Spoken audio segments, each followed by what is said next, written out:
Bonjour, on va commencer par se présenter.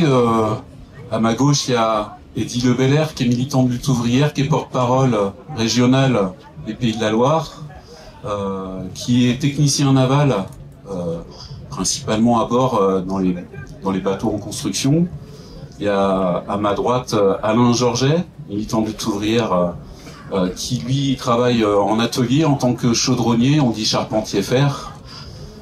Et puis moi je suis Sébastien Benoît, donc je suis ouvrier chaudronnier, militant de lutte ouvrière, et donc je travaille à bord des navires en construction au chantier naval de Saint-Nazaire. Donc je vous propose de faire une petite introduction d'une quinzaine de minutes, et puis d'ouvrir les discussions, les débats, autant que vous le souhaitez, hein, jusqu'à l'heure de la fin de cette heure. Donc voilà, les chantiers navals de Saint-Nazaire, qui s'appellent aujourd'hui les chantiers de l'Atlantique, sont nés au 19e siècle, à l'époque de la révolution industrielle, il y a plus de 150 ans maintenant. Dans les années 80-90, quasiment tous les chantiers navals de construction civile en France ont fermé les uns après les autres. Il y a eu Dunkerque, Le Havre, la Seine-sur-Mer, la Ciotat, du Bijon à Nantes. Saint-Nazaire, c'est le dernier chantier civil de cette taille encore existant en France, avec principalement de gigantesques paquebots de croisière à construire, mais aussi des navires de guerre. Nombreux à Saint-Nazaire sont ceux qui connaissent quelqu'un qui y a travaillé ou qui y travaille encore. Dans le passé, le chantier naval a pu compter autour de 8000 travailleurs, avec le même statut, le même employeur. Il y avait dans les années 70 très peu de sous-traitance, très peu d'intérim. Le gardien à l'entrée était chantier, la femme de ménage était embauchée directement par le chantier, les salariés de la cantine, les salariés de la bibliothèque du comité d'entreprise, ceux qui réparaient les vélos pour se déplacer sur le site, tous étaient chantiers.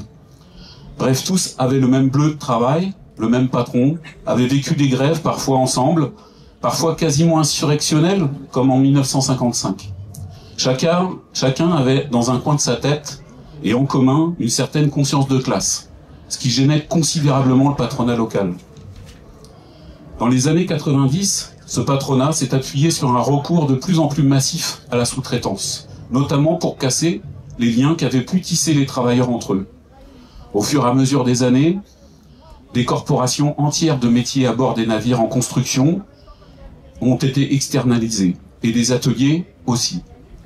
Une sous-traitance tout d'abord locale, organisée par la direction des chantiers, avec parfois des ingénieurs chantiers chargés par la direction elle-même de créer leur propre entreprise à l'extérieur. À la fin des années 90, la cantine centrale, unique lieu de restauration collective, s'est arrêtée. Des selfs ont fleuri un peu partout dans différents secteurs du chantier, tenus par une autre société, la Sodexo.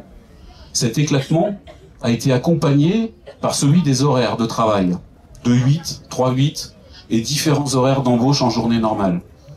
Et au lieu de la grille centrale, où des milliers de travailleurs embauchaient et débauchaient, on a vu l'apparition d'une multitude de tourniquets, quasiment une vingtaine de portes d'entrée différentes, pour franchir le grillage frontière de plusieurs kilomètres qui enserre les 100 hectares du site. Un collectif de travail et de lutte unique, il a été créé en l'espace de 20 ans de nombreuses coupures entre les travailleurs du site. En fonction de l'entreprise à laquelle on appartient, en fonction des horaires, en fonction du statut, le sentiment d'appartenir à la même réalité d'une exploitation ouvrière commune a été battu en brèche par le patronat local.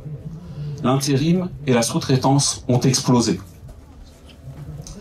En 2001, la direction est passée à une autre étape. Toute une génération d'ouvriers locaux, y compris dans la sous-traitance, vont partir dans le cadre d'un plan de départ en pré-retraite avec la reconnaissance de leur exposition à l'amiante. Ce sont des milliers de travailleurs qui partent soudainement et qu'il faut remplacer. L'occasion, elle est belle pour le patronat de dire qu'il n'y a pas assez de personnes à embaucher localement et qu'il faut chercher des ouvriers ailleurs. Une note de service de la direction des chantiers intitulée « Montage exotique » avec un certain mépris au relent colonialiste, demande, ou plutôt impose, à différents responsables d'entreprises sous-traitantes de recruter dans d'autres pays. Le chantier du Queen Mary 2, un paquebot transatlantique en cours de construction dans cette période, en 2002-2003, est la mise en application parfaite de cette politique. De nombreux conflits éclatent entre les travailleurs étrangers et leurs employeurs. Les travailleurs indiens, bulgares, roumains, grecs. Le plus souvent, ces conflits éclatent parce qu'ils ne reçoivent même plus leur paye. Car leur patron, qui a pris le marché en rang 2, en rang 3 ou 4, est parti avec la caisse. En rang 1, cela veut dire que l'entreprise sous-traitante passe un contrat directement avec le chantier de l'Atlantique. En rang 2, l'entreprise sous-traitante est employée par le sous-traitant de rang 1. Et ainsi de suite. Finalement, on tombe à tous les niveaux sur des exploiteurs, mais plus on multiplie les sous-traitants de sous-traitants, plus le niveau d'exploitation, légale ou illégale, augmente, voire même l'escroquerie pure et simple.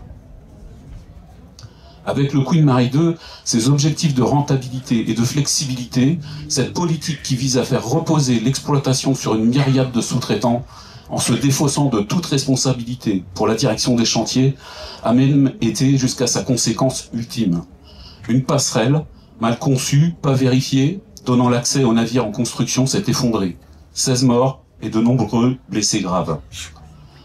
Avec la chute de l'Union soviétique, une main-d'œuvre nombreuse au chômage est disponible dans l'ancien bloc soviétique. Avec le rattachement de ce qu'on appelle ici les pays de l'Est à l'Union européenne, le travail détaché devient une source importante de recrutement. Alors aujourd'hui, dans le chantier naval de Saint-Nazaire, ce sont plus de 10 000 travailleurs, avec 4 000 CDI directement embauchés chantier de l'Atlantique, principalement des techniciens et des cadres, et 1 000 ouvriers, et plus de 6 000 sous-traitants ouvriers, qui pour moitié viennent d'autres pays, principalement des pays de l'Est et du Sud de l'Europe. Mettre en concurrence les ouvriers entre eux, c'est aussi vieux que le capitalisme. On voit tout à fait l'intérêt du patronat à cela. Au chantier, aujourd'hui, la flexibilité, les horaires à rallonge, parfois même au-delà du légal, sont monnaie courante. Dans les pays de l'Est, la moyenne des salaires oscille entre 300 et 400 euros par mois. Alors venir en France pour ces travailleurs, c'est la promesse de multiplier par 5 leur salaire. Bien sûr, il faut accepter pour cela que les heures supplémentaires ne soient pas toutes payées. Il faut accepter d'embaucher tôt le matin, rester tard le soir, revenir le week-end pour finir un travail estimé urgent. Il faut accepter de ne pas trop regarder aux conditions de travail, en tout cas de ne pas perdre trop de temps à ça, et de ne pas perdre trop de temps de production surtout. Il faut accepter de s'entasser à plusieurs dans une chambre miteuse en ville pour ne pas payer trop cher et garder un maximum d'argent pour sa famille qu'on accepte de ne plus voir aussi souvent. Et puis surtout, il faut accepter de ne rien revendiquer, de ne pas trop fréquenter les travailleurs français, de rester en vase clos et de finir sa mission sans esclandre pour pouvoir continuer à prétendre tourner dans le circuit qui alimente en travailleurs l'ensemble des chantiers navals européens. En Italie avec Fincantieri, en Allemagne près de Hambourg avec les chantiers Meyer. Et pour eux, l'accès pour ces travailleurs, l'accès à des revendications et une représentation de ces revendications, même syndicales, elle est totalement exclue. De la même façon, pour la sous-traitance française, si revendication il y avait, les travailleurs ont bien toutes les peines du monde à trouver des délégués pour les représenter. Depuis la loi travail et la mise en place des CSE, à la place des délégués du personnel, de nombreux travailleurs d'entreprises sous-traitantes, filiales de gros groupes industriels parfois, comme Eiffage, Compass, IDEA, ISS, n'ont quasiment plus de délégués dans leur rang sur le site. Mais bien souvent un délégué régional qu'ils ne verront probablement jamais ou très peu. Mais même pour les salariés chantiers de l'Atlantique, cette représentation syndicale, le patronat a voulu la mettre à mal. Dernièrement, la direction des chantiers a mis en place un accord d'entreprise permettant de réduire le nombre de postes de délégués ouvriers lors des élections professionnelles. Ce nombre de postes de délégués est calculé à partir des effectifs de l'entreprise, bien sûr. Mais en tant que donneur d'ordre, il est aussi calculé sur les effectifs de l'ensemble des travailleurs sous-traitants, sous certains critères. Et on a vu que les ouvriers en sous-traitance étaient les plus nombreux. Quasiment 7000 sur les 10 000 travailleurs que compte le site, voire plus. Si on poussait la logique jusqu'au bout, avec 7000 sous-traitants ouvriers et 1000 ouvriers directement embauchés par le chantier de l'Atlantique, ça fait 8000 sur 10 000. Logiquement, il devrait y avoir 80% de délégués ouvriers sur le site. Qu'à cela ne tienne, la direction a su trouver des syndicats pour signer un accord d'entreprise qui prévoit d'effacer totalement la part des sous-traitants ouvriers. Puisque la société Chantier de l'Atlantique a un tiers d'ouvriers, 1000 ouvriers, et 2000-2500 techniciens et cadres, donc 2 tiers de techniciens et de cadres, eh bien le nombre de postes à pourvoir devait être de 33% pour les ouvriers. Et peu importe encore une fois si sur le site Chantier de l'Atlantique est sous-traitant, il y a plus de 80% d'ouvriers. C'est un effacement de cette représentation possible qui existait auparavant. Évidemment, le collège ouvrier, c'est l'un des collèges les plus combatifs au chantier naval.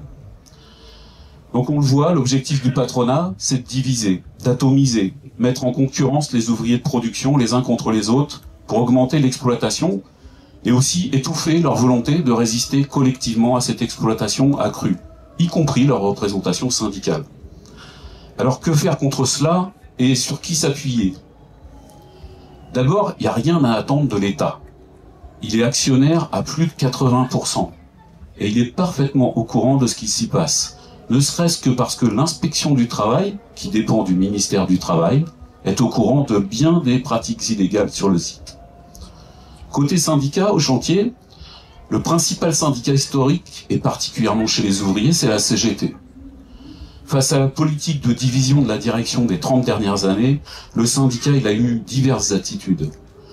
D'abord, le syndicat CGT, comme dans beaucoup d'endroits, a longtemps été la chasse gardée des militants du Parti communiste français. De fait, un certain nombre de militants étaient éduqués politiquement au nationalisme. Des slogans comme « Vivre et travailler au pays » ou bien « Produisons français » les ont éloignés du terrain de la lutte des classes. Face à la montée en effectif des travailleurs d'autres pays, cela a donné lieu à des tracts CGT parfois dégueulasses, il n'y a pas d'autre mot, mettant en doute les compétences des travailleurs étrangers au moment de la construction du Queen Mary 2. Accusant à la fois le patronat local d'exploiter la main-d'œuvre étrangère et en même temps revendiquant la formation et l'embauche d'une main-d'œuvre locale, ces militants ouvriers n'étaient pas armés contre ce poison qu'est le nationalisme pour les travailleurs. S'ils participaient aux luttes des travailleurs étrangers en déplacement sur le site, la plupart le faisaient sous un angle humaniste, voire humanitaire, en assurant des dons alimentaires, un soutien logistique aux luttes, et c'est déjà quelque chose, mais sans chercher à prendre en compte les combats de ces travailleurs comme étant le leur. De fait, ces militants ont navigué entre les traditions lutte de classe, historiquement présentes au chantier, et le poison des idées nationalistes et réformistes, demandant à l'État et sa justice d'être le correcteur impartial des abus du patronat, ce qu'il n'est évidemment pas. Et il en fait la démonstration quotidienne, en étant propriétaire à 84% des chantiers de l'Atlantique. Dans le même temps, quelques militants parmi eux ont aussi cherché à créer un syndicat de site, regroupant en une seule structure l'ensemble des délégués des différentes entreprises du site, et chercher ainsi à regrouper les travailleurs le plus souvent de la sous-traitance locale et intérim. Dans notre activité militante, en ce qui nous concerne à Lutte ouvrière, en tant que militants communistes, révolutionnaires et internationalistes, notre politique est de favoriser tout ce qui peut nous faire prendre conscience que nous sommes une même classe ouvrière, et donc de combattre toutes les divisions créées par les capitalistes entre les travailleurs. Pas seulement parce que l'exploitation se renforce par ces divisions, et aboutit à des situations inhumaines de dégradation des conditions de vie des travailleurs, mais surtout parce que dans cette société capitaliste, les travailleurs occupent une place particulière, une place centrale dans la production. Et c'est ce qui nous relie toutes et tous. De fait, la seule patrie des travailleurs, ce sont les travailleurs eux-mêmes, quelle que soit leur origine. Et puis nous pensons aussi que, comme la devise de la Première Internationale, l'émancipation des travailleurs viendra des travailleurs eux-mêmes. Que nous, les travailleurs, nous devons nous organiser et décider nous-mêmes pour retrouver cette confiance en notre force qui nous manque cruellement aujourd'hui, et prendre conscience de notre poids dans cette société pour combattre le capitalisme et le renverser. Et cela peut prendre différentes formes, y compris bien au-delà des organisations syndicales. D'autant plus que cela peut convenir à tous les travailleurs, quel que soit leur statut, leur culture ou leur nationalité. Par exemple, favoriser des assemblées, des discussions collectives sur les temps de pause, où les travailleurs peuvent décider eux-mêmes, discuter ensemble. Favoriser l'idée d'une organisation collective, propre aux travailleurs en cas de grève, un comité, où les grévistes, syndiqués ou non, prendraient leurs décisions par une réelle démocratie ouvrière. Nous souhaitons militer pour la construction d'un parti défendant réellement nos intérêts en tant que travailleurs. Nous défendons cela dans notre activité militante au quotidien, parmi nos camarades de travail, aux syndicats quand nous y militons, par nos interventions politiques autour du chantier ou dans la ville, et puis par nos bulletins d'entreprise, que nous distribuons tous les 15 jours, et ponctuellement dans l'année, traduits en plusieurs langues. Le bulletin, distribué tous les 15 jours, donc, est aujourd'hui la seule presse ouvrière dont la lecture relie l'ensemble des travailleurs, qu'ils soient chantiers de l'Atlantique, sous-traitants, intérimaires, français ou d'une autre nationalité. Distribué aux différentes portes, il nécessite un effort militant important qui repose sur tous nos camarades. Nous ne pouvons pas dire que nous avons plus de succès qu'une autre organisation. On peut presque dire que notre seul vrai succès, c'est d'exister en tant que communistes révolutionnaires et internationalistes. Et que nous le faisons à notre échelle, au milieu de notre classe, de nos camarades de travail, ce qui est déjà très important. Nous maintenons une boussole, un drapeau qu'ont abandonné d'autres partis issus du mouvement ouvrier, et puisque des travailleurs viennent du monde entier travailler au chantier, eh bien cette boussole internationaliste, elle est précieuse pour l'avenir, et elle rend la construction d'un parti communiste révolutionnaire d'autant plus vitale. Évidemment, on vous invite à nous aider à le construire.